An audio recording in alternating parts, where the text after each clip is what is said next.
You will hear a woman being interviewed by a market researcher in a health club about her membership of the club. First, you have some time to look at questions 1 to 5.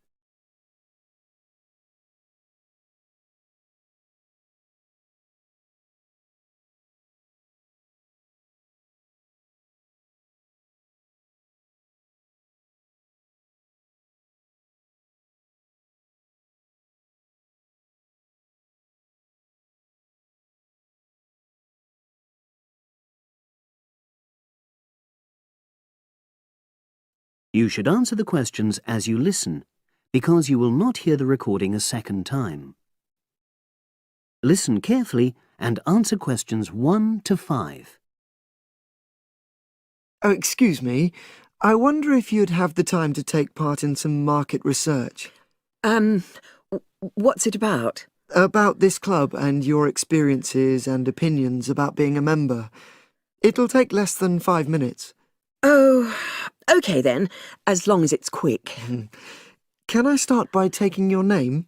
It's Selina Thompson. Is that Thompson?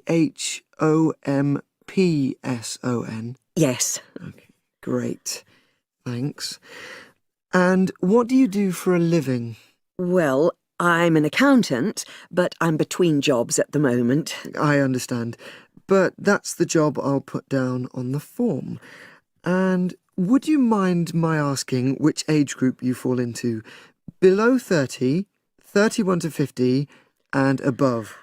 Over 50, I think we can safely say.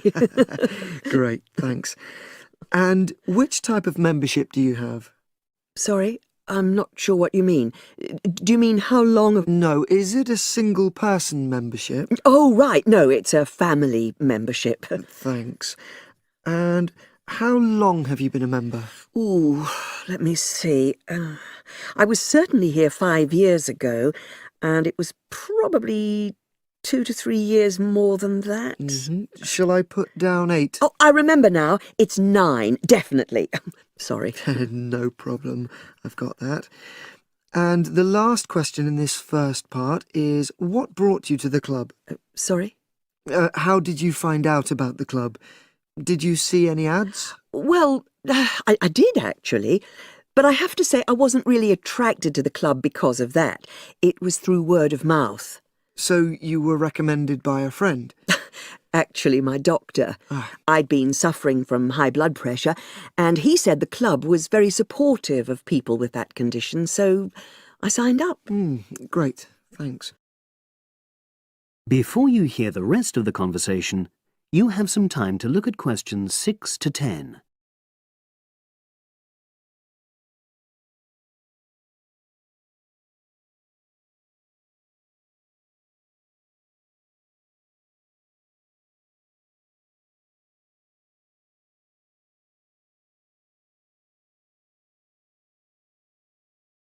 Now listen and answer questions 6 to 10.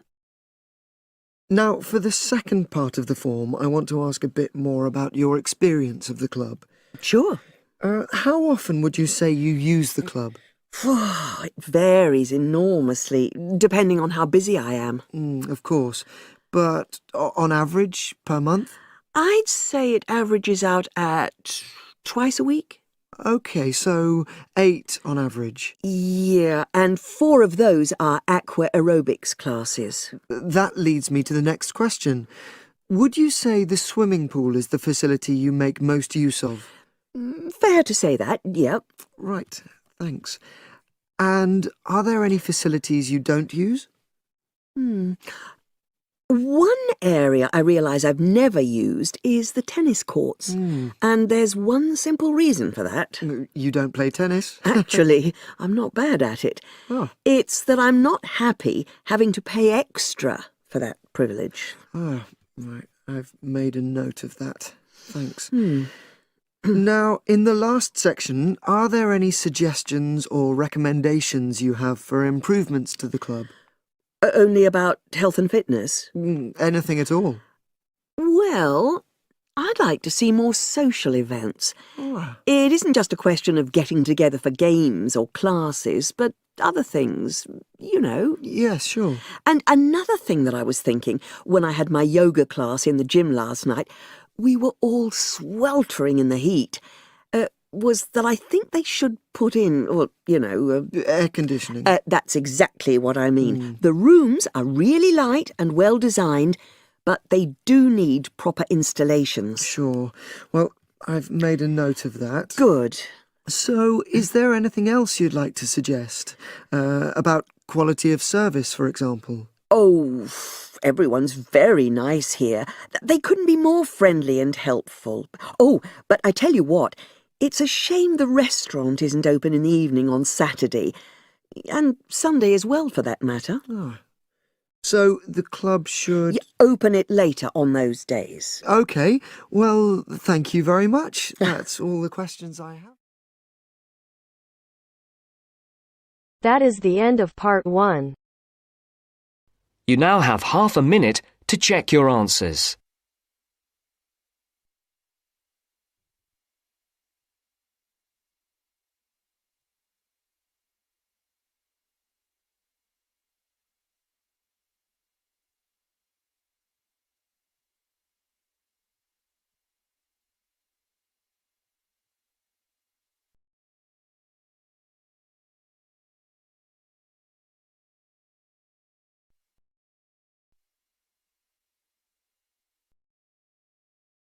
Now turns to part 2.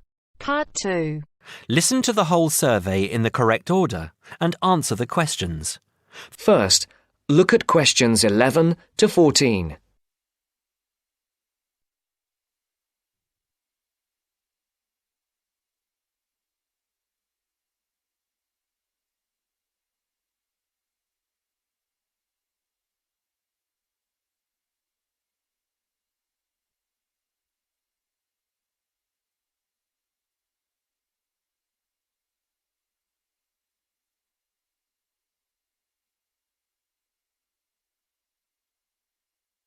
Listen carefully.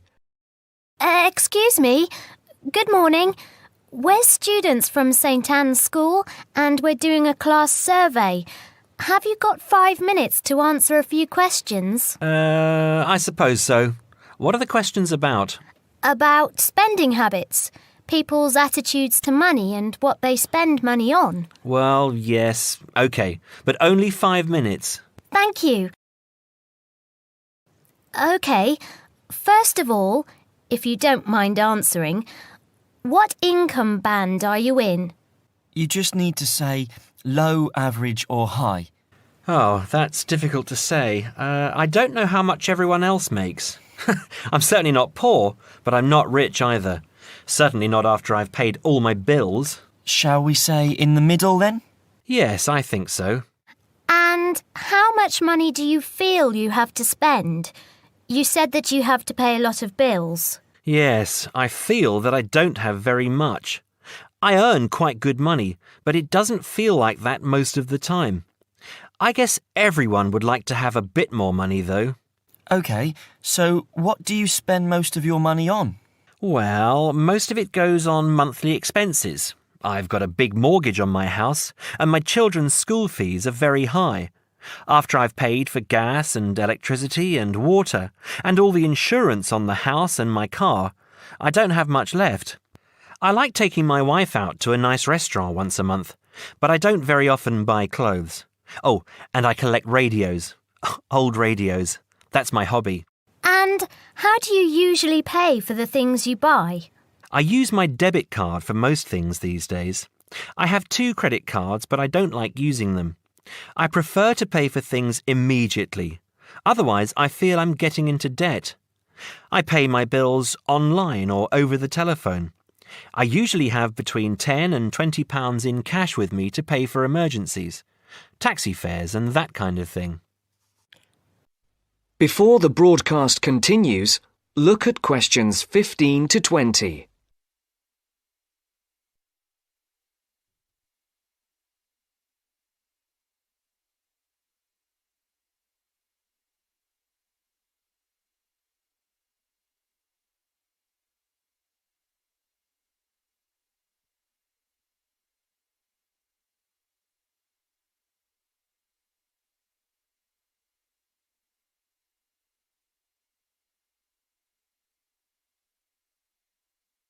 You will now listen to the second part of the talk. What do you think is good value for money? Not very much, to tell you the truth. Everything seems to cost more than it should these days. I think my telephone and internet broadband package is good value for money, though.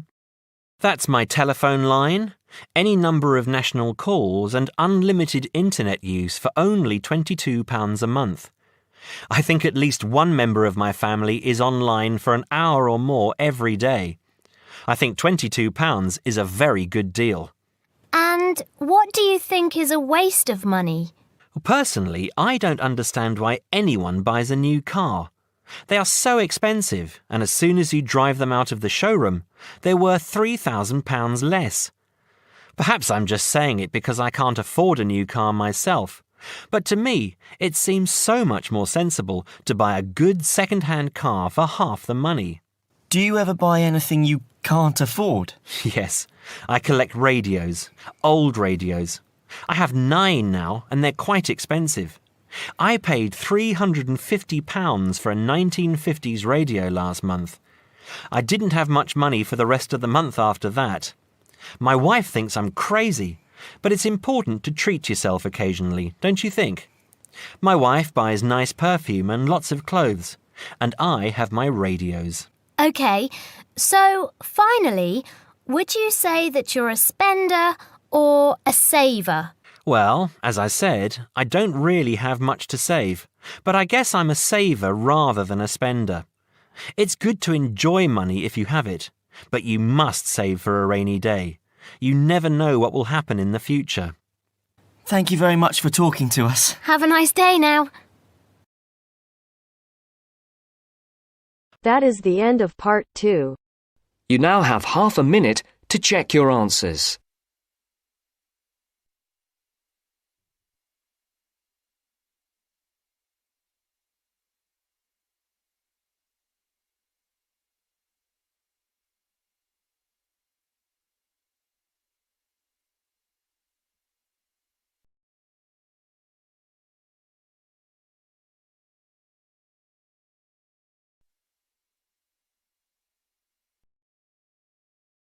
Now turns to part 3. Part 3. You will hear 2 students talking about a class assignment about wild bird rescue and rehabilitation. First, you have some time to look at questions 21 to 25.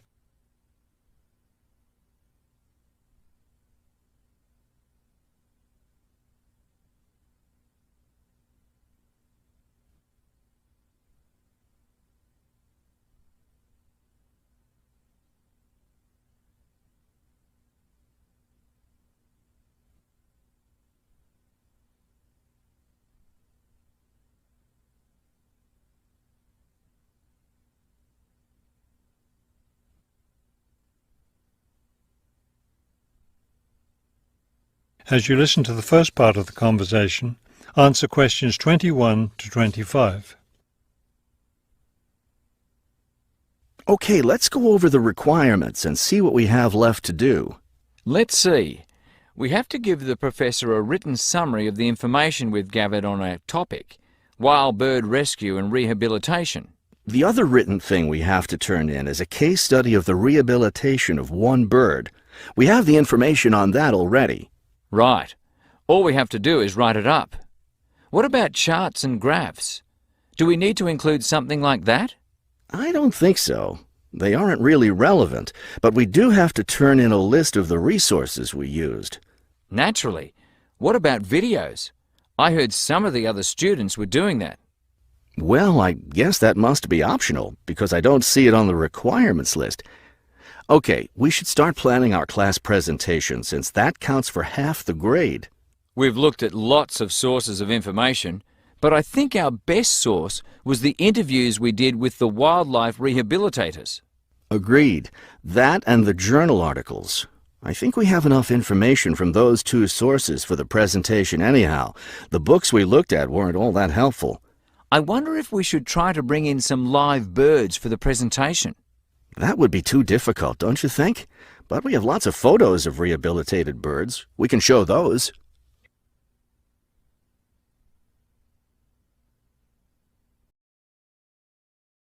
Before you hear the rest of the talk, you have some time to look at questions 26 to 30.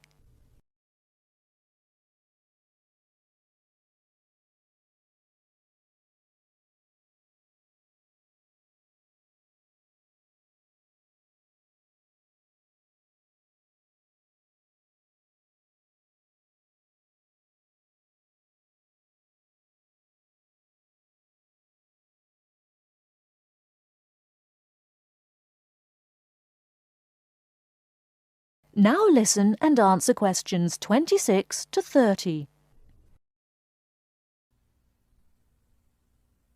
Now listen and answer questions 26 to 30. Right. OK, I think we should start by talking about how to rescue a bird. Probably first we should help people understand which birds need rescuing. Yeah, that's really important.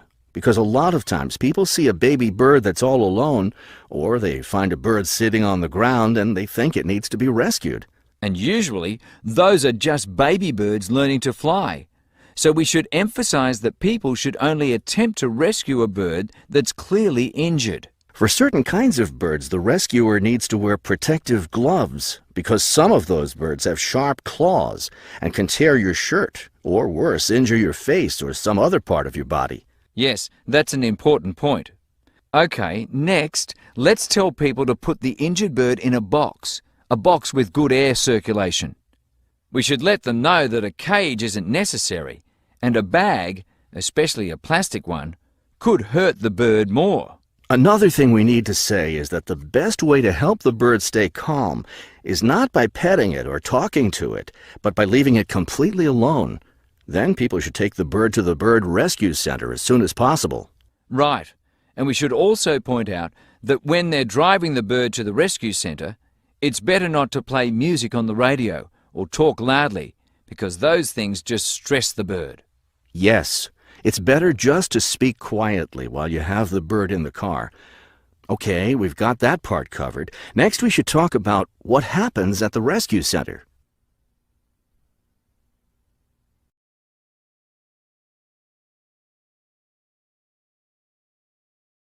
That is the end of part 3. You now have half a minute to check your answers.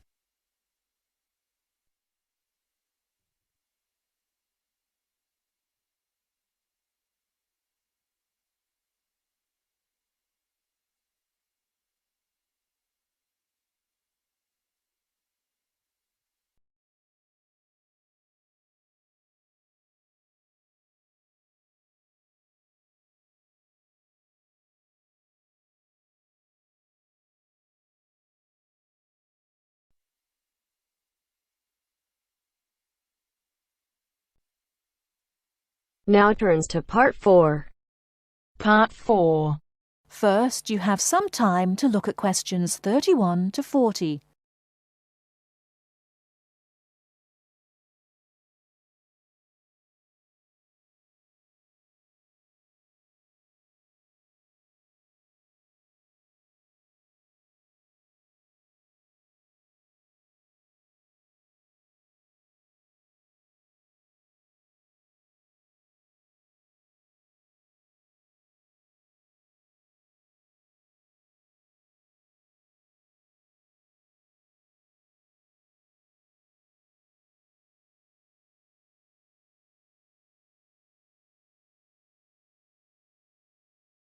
Now listen carefully and answer questions 31 to 40. In today's lecture on international trade, I'm going to look at the issue of protectionism.